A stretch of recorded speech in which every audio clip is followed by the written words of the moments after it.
If you're loving this podcast, be sure to check out the full lineup. From news and local politics to sports and true crime. Find your next great listen right now at duluthnewstribune.com/podcasts. That's duluthnewstribune.com/podcasts.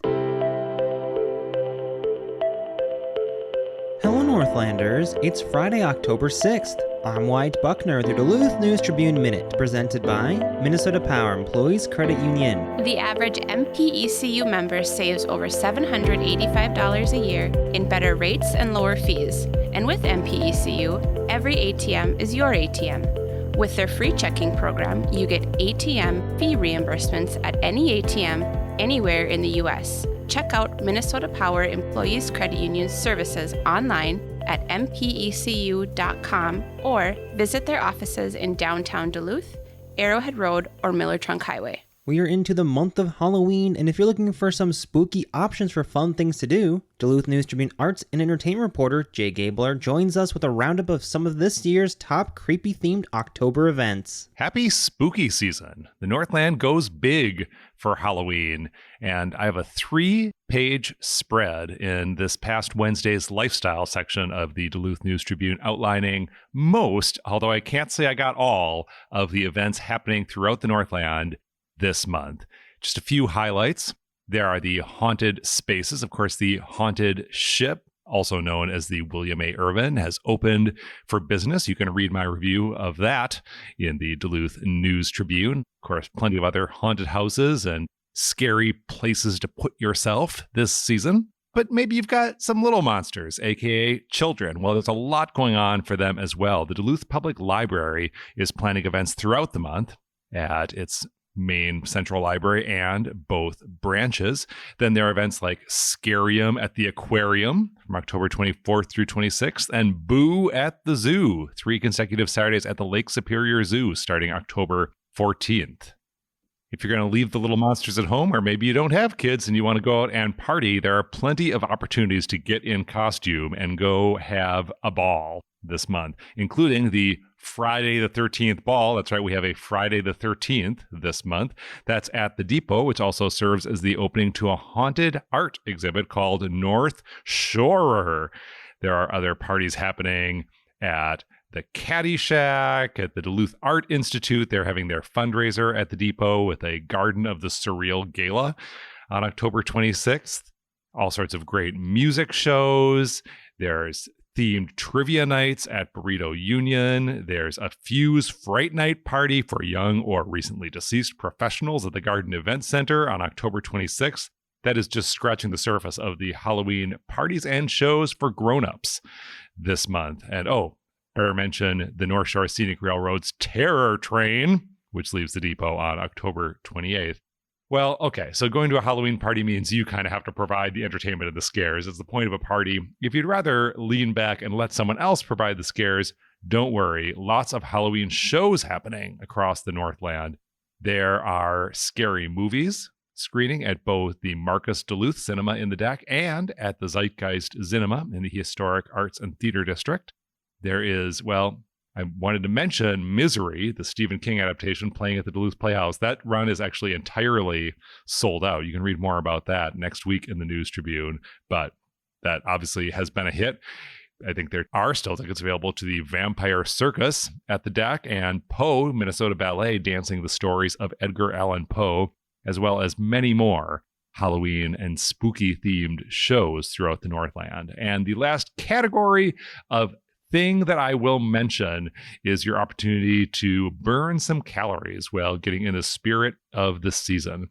There's the Pumpkin Run and Walk at Fond du Lac Tribal and Community College in Cloquet on October 21st. Grandma's Marathon is presenting its annual North End Nightmare 5K in Superior on October 28th. And if you want to work out at a brewery where your post-workout beverage is near at hand, you can go to Ursa Minor on October 29th. They're hosting a Hustle and Hops Halloween interval workout. See if you can find a good costume to sweat in. Again, that is just a small number of the events mentioned in the feature that is now online at duluthnewstribune.com, and you can learn more about other spooky and even some non-spooky events happening throughout the month by following Best Bets at duluthnewstribune.com. I'm Jay Gabler. Now here's a look at today's headlines.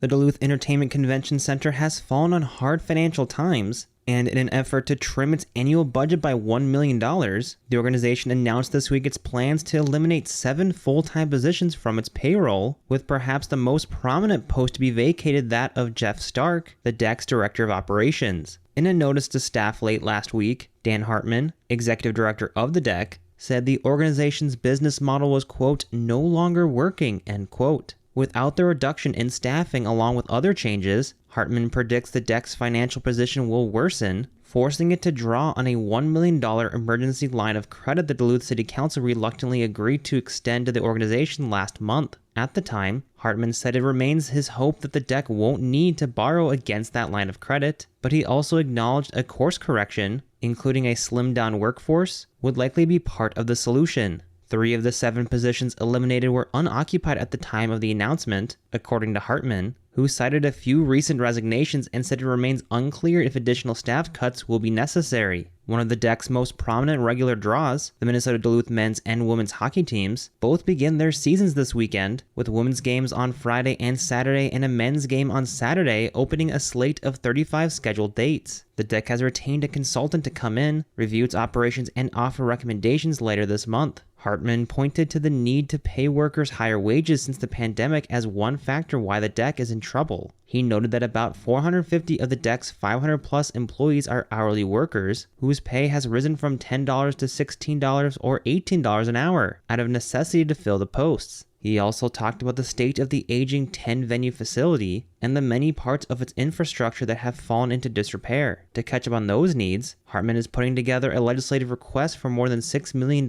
in bonding funds next year.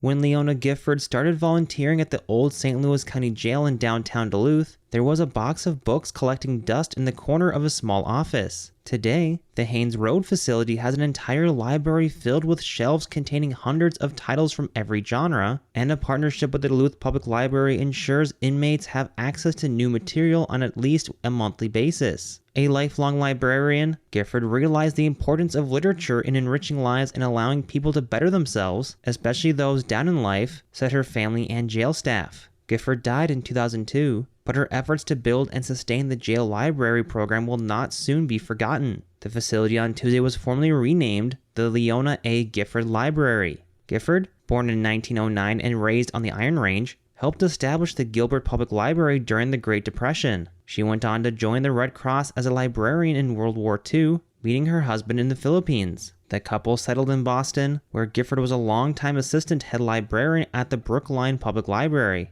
But after her retirement and her husband's death, she returned to the Northland in the mid-1980s to be closer to her niece and other family. Gifford quickly earned a reputation at the jail as the library lady. Staff said she started sifting through the old books being discarded from the Duluth Library, weeding out damaged and outdated titles, and bringing the rest to the jail. She spent countless hours reading and writing poetry with inmates. She would take requests to check out from the public library, and eventually donated her own money to set up a trust fund to pay for damaged and lost books. The library today includes just about everything: popular fiction, westerns, science fiction, mystery, romance, cultural material, nonfiction, inspirational, self-help, and religious titles. In addition to recreational reading, the library offers books intended to help inmates with education, self-care, stress, anger, codependency, and substance use. Now here's a look at your forecast, brought from the News Tribune's Northlandia podcast. Today's forecast for the greater Duluth area, it's a cool fall one. A slight chance of showers this morning, otherwise mostly cloudy, with a high in the mid to upper 40s, northwest winds around 15 to 25. For tonight, partly cloudy, lows in the low to mid 30s, scattered freezing temperatures possible, especially north of Superior. And then for Saturday, mostly cloudy, with a high again in the mid to upper 40s, partly sunny weather on Sunday. I'm Storm Tracker meteorologist John Wheeler. Thank you to the Northlandia podcast for their support. The weekly podcast explores curious and unique stories here in the Northland. The latest episode explores how Ashland became the historic mural capital of Wisconsin. You can find that episode and others on Apple, Spotify, or where we also get this podcast. Reporting for today's episode was done by Peter Passy, Tom Olson, and Jay Gabler. Thank you for listening to the Duluth News Tribune Minute. Have a great weekend, and we'll see you back here on Monday.